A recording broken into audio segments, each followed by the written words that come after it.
Hello student, आपका अपने channel Hindi अड्डा पर स्वागत है। देखिए, बहुत ही लंबे समय के बाद हम चैनल पर आए हैं। अब हमने जो क्लासेस शुरू करने का निर्णय लिया है वो है हिंदी साहित्य की क्लासेस, जो एचटेट के लिए महत्वपूर्ण होंगी और साथ में एनसीईआरटी को भी हम कवर करेंगे। एक क्लास हमारी एनसीईआरटी की आएगी और एक क्लास हमारी हिंदी साहित्य की आएगी। एनसीईआरटी को हम डिटेल में पढ़ेंगे ताकि कोई भी प्रश्न हमारा छूटे ना, क्योंकि पंक्ति देकर पूछा जाता है तो वो सारी लाइन आती हैं वो एनसीईआरटी से ही आती हैं। इसलिए एक एक चैप्टर को हम बिल्कुल डिटेल से पढ़ेंगे। टीजीटी और पीजीटी दोनों के लिए ही ये क्लासें महत्वपूर्ण होंगी और छठी से लेकर 12वीं तक की जो एनसीईआरटी है उसको मैं एक एक चैप्टर करवाऊँगी। तो इसलिए आप इन क्लासों से ज़रूर जुड़ें और अपनी तैयारी को बेहतर करें। चलिए फिर आज की क्लास को हम शुरू करते हैं। हिंदी साहित्य का इतिहास। आज हम पढ़ेंगे हिंदी साहित्य की जो लेखन पद्धतियां हैं उनके बारे में। हिंदी साहित्य की जो लेखन पद्धतियां हैं वो कितनी है? 4 हैं। पहली है वर्णानुक्रम, दूसरी कालानुक्रम और वैज्ञानिक विधेयवादी पद्धति। ये 4 पद्धतियाँ हैं हिंदी साहित्य का इतिहास लेखन की। आगे है वर्णानुक्रम, इसको पढ़ते हैं। इस पद्धति को आधार मानकर हिंदी साहित्य का इतिहास लिखने वाले 2 विद्वान थे। कौन सी पद्धति को आधार बनाया? वर्णानुक्रम को किसने बनाया? गार्षा दत्ताश्री व शिव सिंह सेंगर ने। इन 2 विद्वानों ने क्या किया? वर्णानुक्रम पद्धति के आधार पर क्या है, हिंदी साहित्य का इतिहास लिखा। आगे देखिए, इन्होंने इतिहास वर्णों के आधार पर लिखा। यह पद्धति सबसे प्राचीन है। कौन सी? वर्णानुक्रम पद्धति। ये सबसे प्राचीन है, ये सबसे दोषपूर्ण पद्धति भी है, लेकिन कोश ग्रंथों के लिए सबसे उपयुक्त है। देखिए, वैसे तो ये पद्धति कैसी है, दोषपूर्ण है, लेकिन कोश ग्रंथों के लिए बहुत ही उपयुक्त क्या है, पद्धति है। कौन सी? वर्णानुक्रम। दूसरी है हमारी कालानुक्रम पद्धति। इस पद्धति का इतिहास जॉर्ज ग्रियर्सन और मिश्र बंधुओं ने लिखा। इस पद्धति के कवियों और लेखकों का जो परिचय है उनके जन्म वर्ष के अनुसार दिया।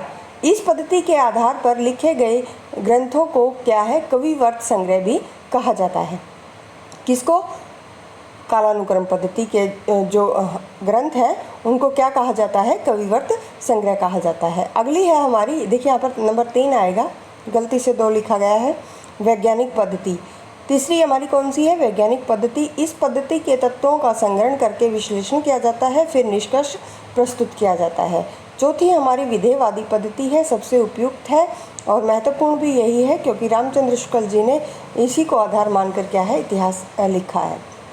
इस पद्धति के जो जन्मदाता है फ्रांसीसी तेन माने जाते हैं। बहुत ही महत्वपूर्ण प्रश्न है, कई बार पूछा जा चुका है। जो विधेयवादी पद्धति है उसके जन्मदाता कौन है? फ्रांसीसी तेन है और आचार्य रामचंद्र शुक्ल ने इसी पद्धति का प्रयोग किया है। इस पद्धति को उस समय की परिस्थितियों के अनुसार लिखा गया। ये थी हमारी 4 पद्धतियाँ। इनको आप अच्छे से याद रखेंगे, इनसे बाहर प्रश्न नहीं जाएगा। जो लाइनें लिखी हैं उनको याद अच्छे से कर लेना आप।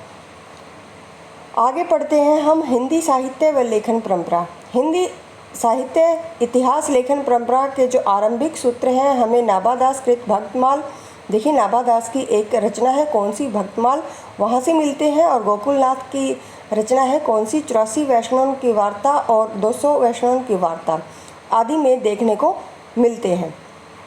कालिदास त्रिवेदी द्वारा रचित कालिदास हजारा, देखिए कालिदास त्रिवेदी की रचना है कौन सी? कालिदास हजारा के भी लेखन परंपरा के आरंभिक सूत्र मिलते हैं।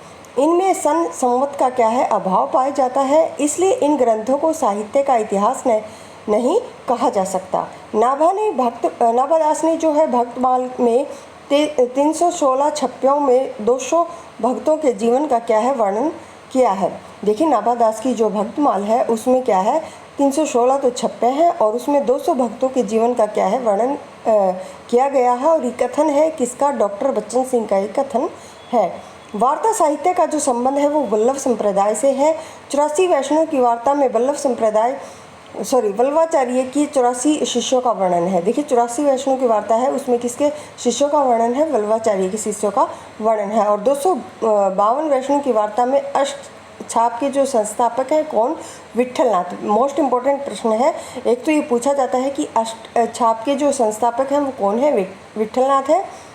और उनके 252 शिष्यों का वर्णन किया गया है किसमें? 252 वैष्णव की वार्ता में। और ये किसकी रचना है? गोकुलनाथ की रचनाएं हैं ये दोनों ही हमारी, 84 वैष्णव की वार्ता और 252 वैष्णव की वार्ता। इस्तवार दला लिटरेचर एंदुई हिंदुस्तानी, इसके लेखक कौन है? गारशा दत्तासी है। देखिए इसको हम डिटेल में पढ़ते हैं। जो हमारा ग्रंथ है कौन सा? इस्तवार दला लिटरेचर एंदुई हिंदुस्तानी, इसके लेखक कौन है? गारशा दत्तासी है। यह दो भागों में क्या है? विभक्त है, दो भागों में बटा हुआ है। कौन सा ग्रंथ हमारा? इस्तवार दला लिटरेचर एंदुई हिंदुस्तानी। और इसका प्रकाशन 1839 ईस्वी में हुआ था और दूसरा प्रकाशन इसका 1847 ईस्वी में हुआ था। यह पुस्तक द्वितीय संस्करण में 3 भागों में विभक्त हो गई, जिसका प्रकाशन 1871 ईस्वी में हुआ। तासी ने अपनी पुस्तक में हिंदी और उर्दू के अनेक कवियों का विवरण अंग्रेजी वर्णानुक्रम अनुसार दिया, यानी इन्होंने काल विभाजन और नामकरण का प्रयास नहीं किया। देखिए गारशा दत्तासी ने भी क्या है? काल विभाजन और नामकरण का प्रयास नहीं किया। इस बात को आप याद रखेंगे। यह मूल रूप से फ्रेंच भाषा में प्रकाशित हुआ। देखिए इसकी भाषा कई बार पूछी जाती है, तो कौन सी भाषा है इसकी? फ्रेंच भाषा है। इसलिए यह हिंदी का इतिहास न होकर हिंदुस्तानी साहित्य का इतिहास है। इस ग्रंथ में 738 कवियों का वर्णन है, जिसमें से हिंदी के 72 कवियों को ही स्थान दिया गया है। देखिए इसमें 738 कुल कवि हैं, लेकिन हिंदी के कितने हैं? 72 कवि हैं। तासी ने हिंदी को क्या है? भद्दी, ये भारतीय नहीं आएगा यहाँ पर, भद्दी बोली की संज्ञा दी है। मोस्ट इम्पोर्टेंट है, कई बार पूछा जाता है कि भद्दी बोली हिंदी को किसने कहा है? तो गारशा दत्तासी ने हिंदी को क्या कहा है? भद्दी बोली कहा है। इस ग्रंथ के जो इतिहास संबंधी अंश अनुवाद हिंदू साहित्य का इतिहास शीर्षक से लक्ष्मी सागर वोषणे ने किया। मोस्ट इम्पोर्टेंट है, जो हमारा ग्रंथ है इसका हिंदी संबंधी अंश जो अनुवाद किया गया है वो किस नाम से किया गया है? हिंदू साहित्य का इतिहास। और किसने किया है? लक्ष्मी सागर वोषणे ने किया है। हिंदी साहित्य के संदर्भ में गारशा दत्तासी का इतिहासकार के रूप में उल्लेख किया गया है।